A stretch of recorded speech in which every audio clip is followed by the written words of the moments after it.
So a definite roadmap, if you ask me, it will happen gradually. We move to 15 or 20% today now, and this will go up further in next 2-3 years, and then beyond that further we'll take it up. Thank you. And so, is it equivalent?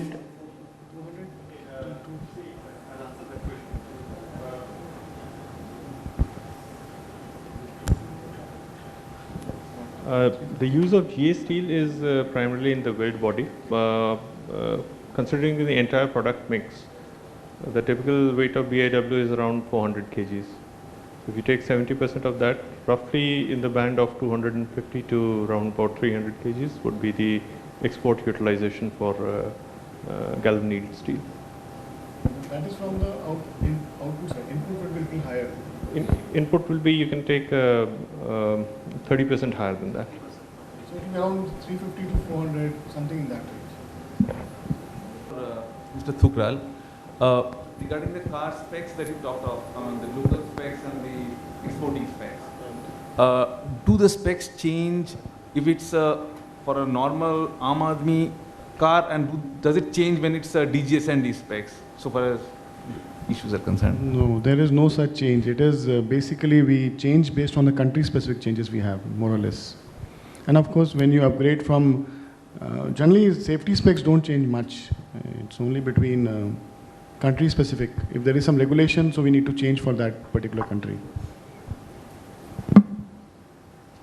Yes, I think no more questions.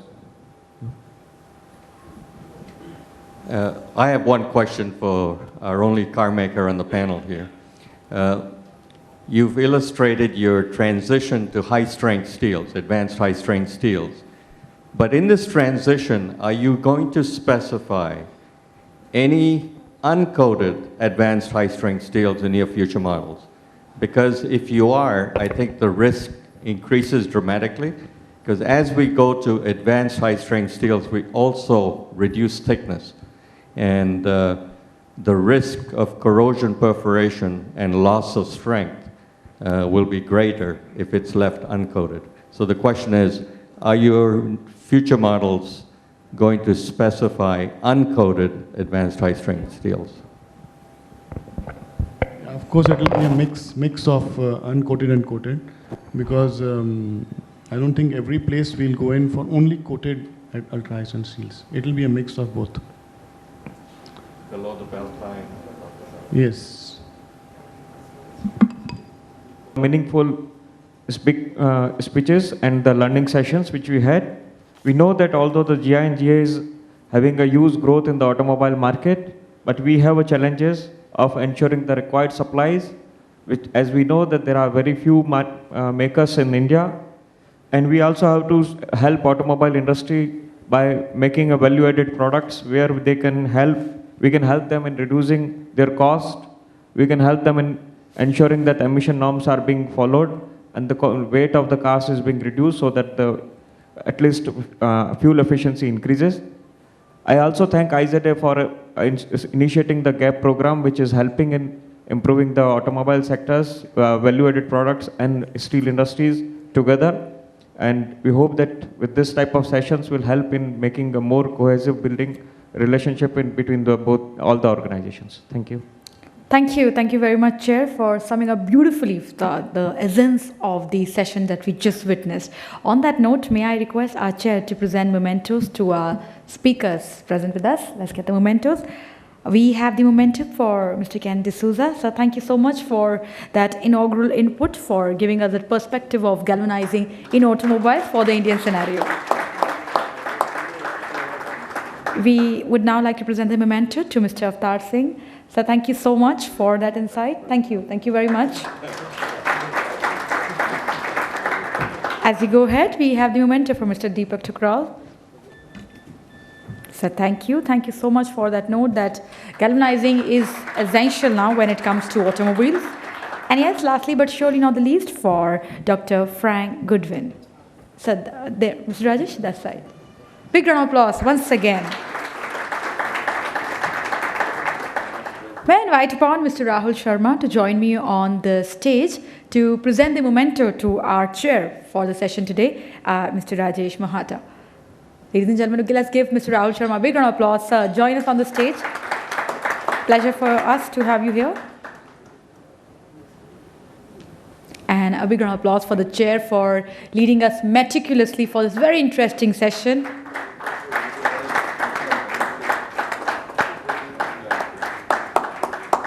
Thank you. And yes, with this, we invite you all to join us for the tea break for 15 minutes. Ladies and gentlemen, dear delegates, we also invite you to visit the exhibition area, right? We have some exciting stalls, some very important information lined up in store for you there. So do visit the exhibition area, have a refreshing tea break, and hope to see you back in 15 minutes from now for the next aspect of Hope to see you in 15 minutes. Thank you.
may I invite upon Mr. S.K. Nandi, Director, Partner of C.P. Kukreja and Associate, which is a leading architecture and consulting firm.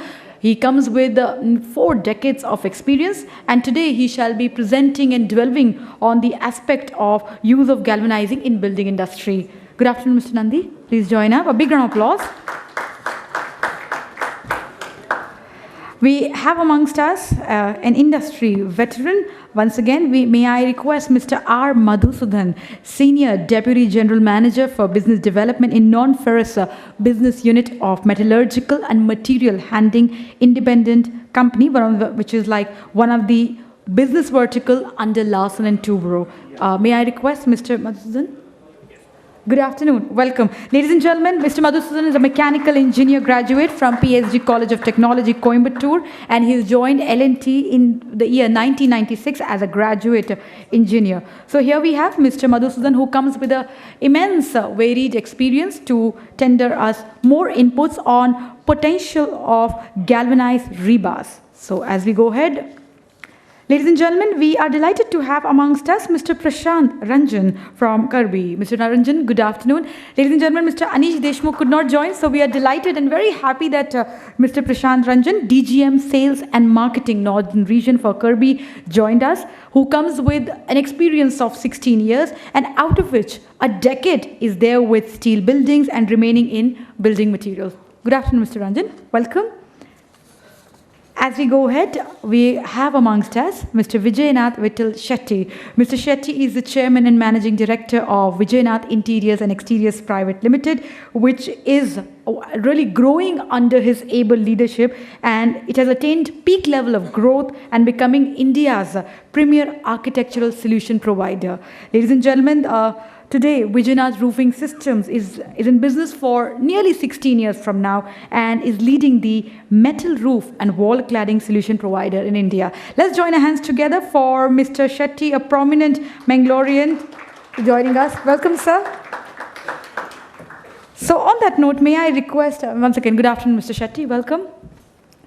So friends, as you can see, esteemed chair, distinguished speakers. So on that note, let's get into the thought process for galvanizing in construction, hoping that it's going to be a very exciting session, and all the more hoping that it's going to be a very participative session from you all side. So happy deliberation, over to the chair and the speakers. If you have, some of you, all were of course busy here yesterday, but if you have read the budget of yesterday, you will see that there's a lot of importance of this budget on the construction sector, particularly real estate, be it housing, be it slum development, or in general, all infrastructure sector. So probably you will see that in years to come, we'll have the demand of galvanized steel, or particularly steel, and also galvanized steel will increase a lot. But as far as I know, there are a lot of problems and issues so far as galvanizing per se on steel is concerned for construction sector, like rebar. I was talking to Dr. Venugopal yesterday, and he told me that they have tried, in fact, they have some pilot plant, but it is not working out to be economical.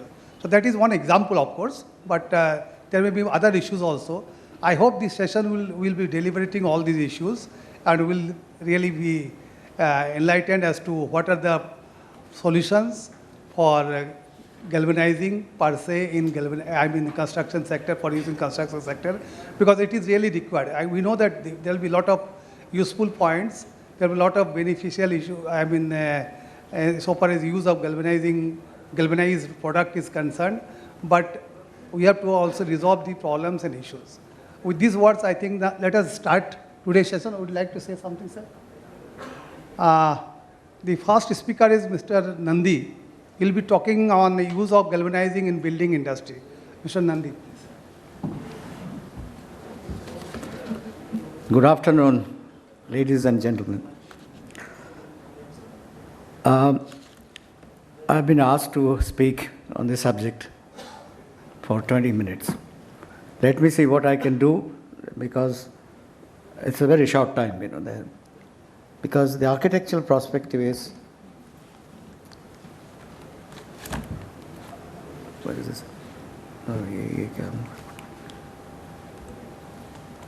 Yeah.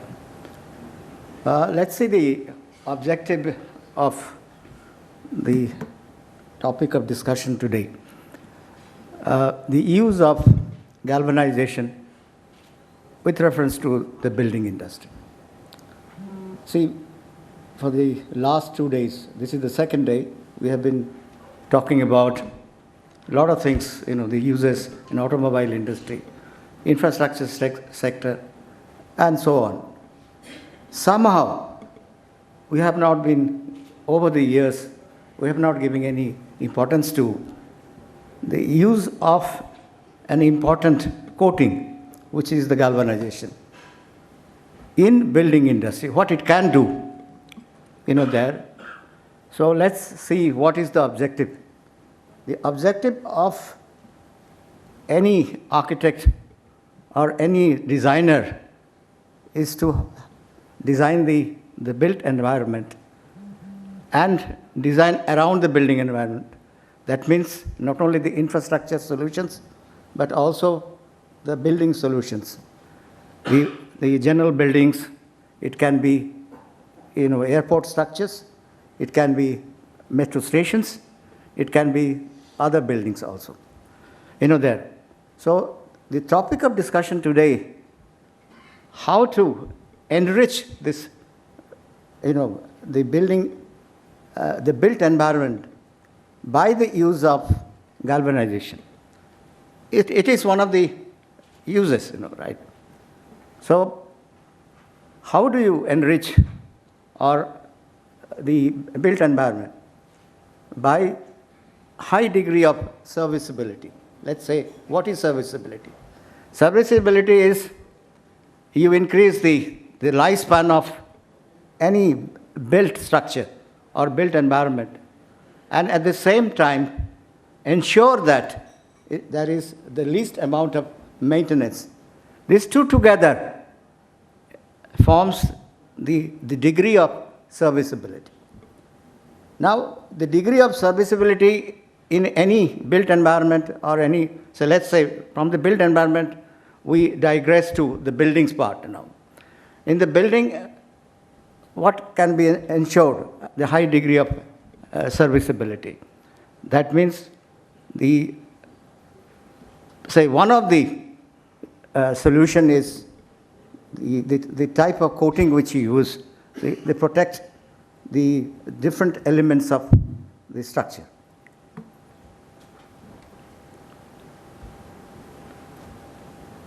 Now, what are the structural elements there?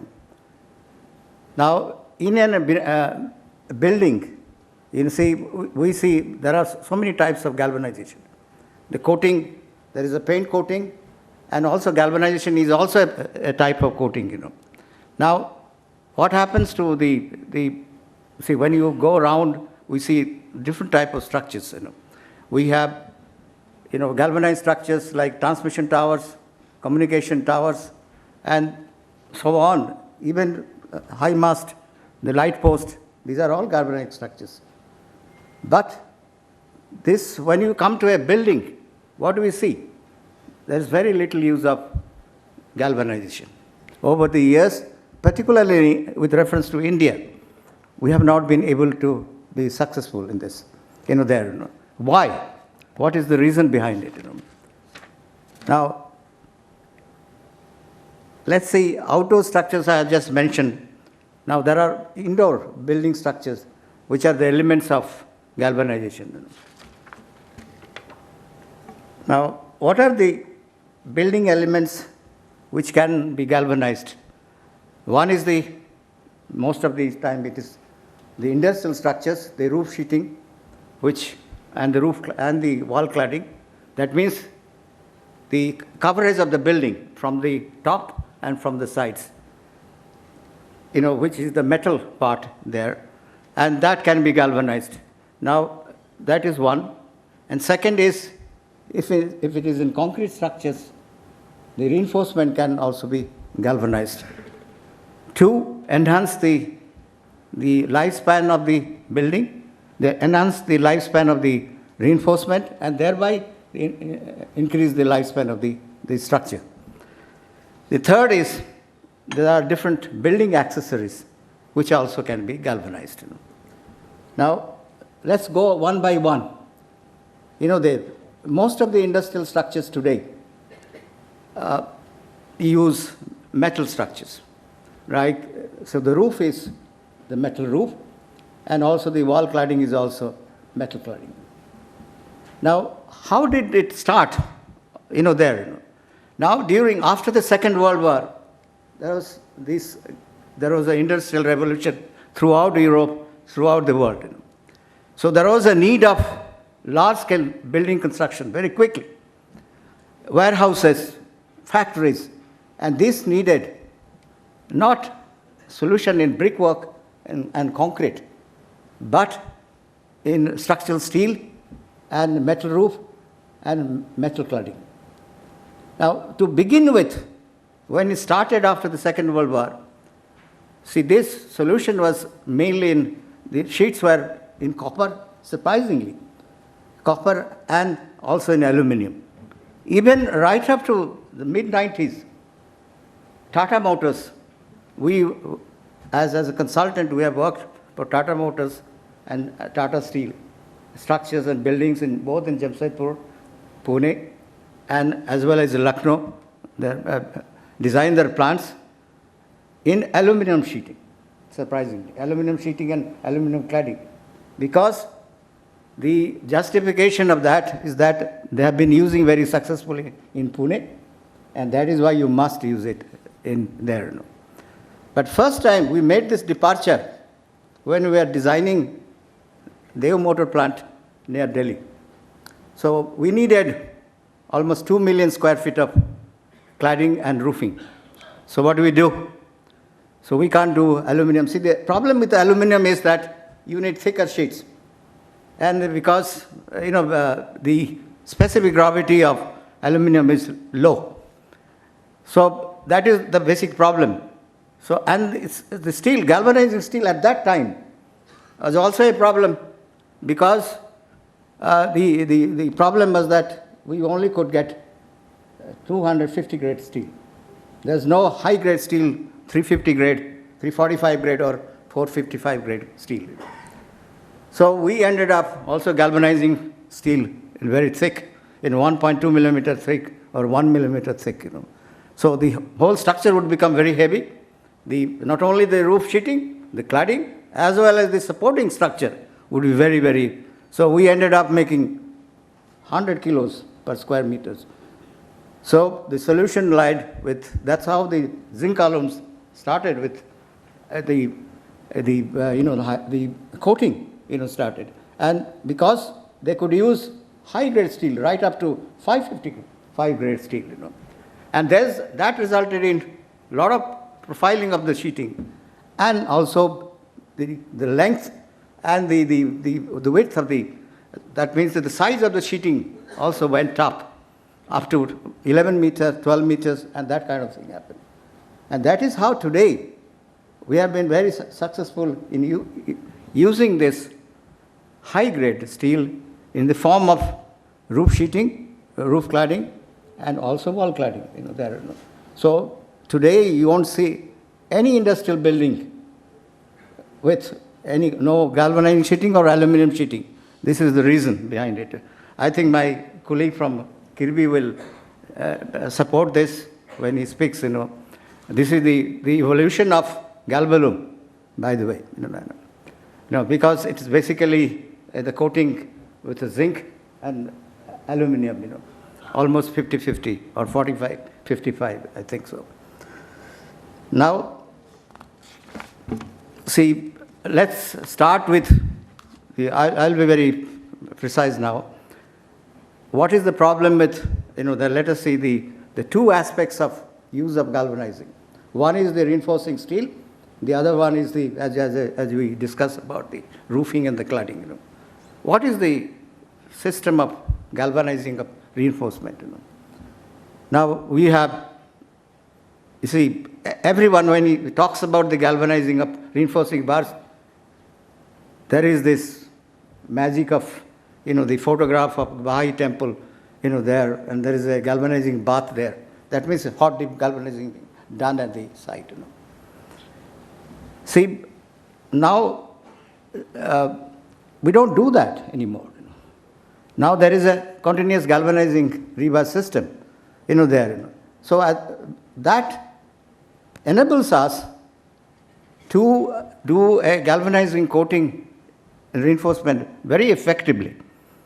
And that also reduces the cost, that of galvanizing of reinforcement, there. Now, there is just a small, incident which happened to us as a consultant 3-4 years back. There, people think that if you don't galvanizing the reinforcement, it is only because of the alkalinity of the atmosphere or the salt content, like the marine environment, there. So if the building is in Cochin or Alapi or Trivandrum, somewhere near that, then there is a question of this corrosion takes place near the sea. Not necessarily. Not necessarily. Now, just ask the question, why this reinforcement in Bahai temple was galvanized? Why is it? What did you do? I had to write an article on Bahai temple, so I had to go through all the details. See, any curved structure, so I'm essentially a structural engineer, then an architect. Now, when there is a curved structure, when you design, whether it's a shell structure or anything, it's very thin. So the average thickness of Bahai temple structure is only 18 centimeter, which is just about 6 inches. And it is exposed concrete. There's no treatment on either side of the concrete surface. So they took, the architect and the consultant took a conscious decision to protect the structure because it is an iconic structure. So to protect it over a period of years, see, normally when you design as a consultant, we assume a lifespan of 63 years. Don't ask me. That's the code which specifies 63 years. Now, in order to design for a life cycle, I have to increase the